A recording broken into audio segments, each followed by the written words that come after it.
But I have to tell you, I am troubled because when I read the Wisconsin Constitution, Article 1, Section 11, it seems to me that the real remedy, if you're going to do this, is amending the Constitution, because I think the Constitution is pretty clear. It says the right of people to be secure in their persons, houses, papers, and effects against unreasonable searches and seizures shall not be violated, and no warrant shall be issued but upon probable cause supported by oath or affirmation, particularly describing the place to be searched and the person or things to be seized.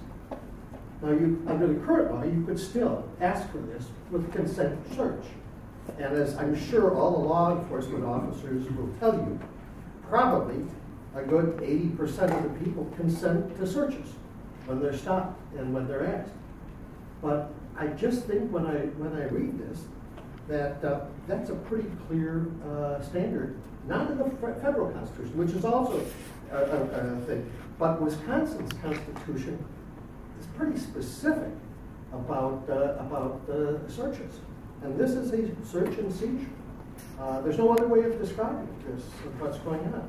It would seem to me, if you're going to try to use the DNA as a substitute for an arrest, not a conviction, that you first ought to be amending the Constitution to try to reflect this. Because without that, a person like myself who really believes that I took my oath seriously about upholding the Constitution, I don't, despite the angst that this causes and the worry that causes me as a father and grandfather, I still feel I have to sort of follow my oath in office.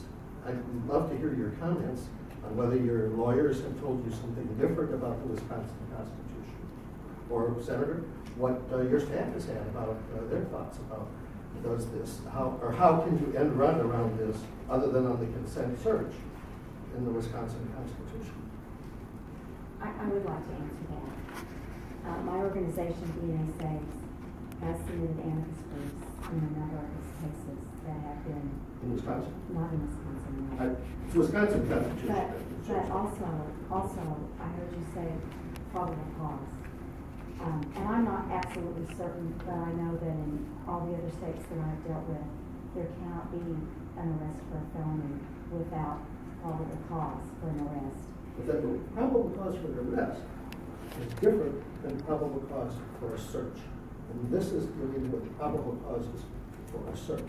Well, that was debated in both of these. They talked about probable cause in both the Ninth Circuit and the Third Circuit, and that was what was upheld. I also know that the Ninth Circuit was on the California state law, and their constitution has similar wording. I just respectfully disagree. I think that's why we have courts, because we have disagreement on how to interpret the Constitution. And I do believe that it is constitutional to go ahead. I don't believe it's any different from a fingerprint. Have you talked to Wisconsin lawyers about it? I haven't. But I just have to respectfully disagree, and I think the courts I'm sure it would be challenged.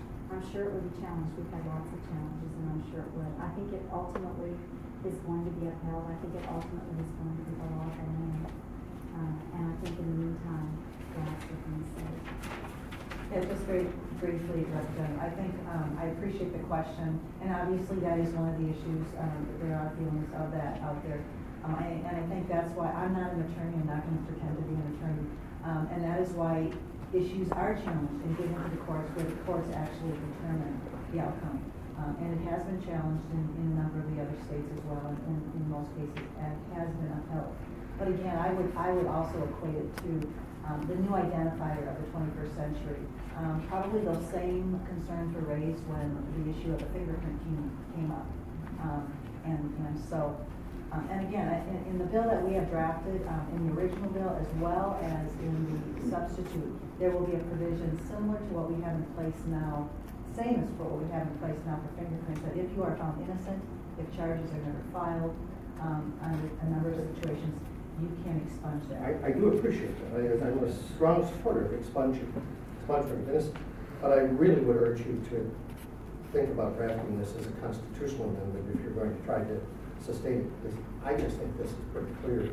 And maybe other states have different language, but our language is pretty clear, I think, on this. And would urge you to consider drafting this as a constitutional amendment. And I appreciate that. Clearly, that's what our courts are there. Challenges occur, and I respect that.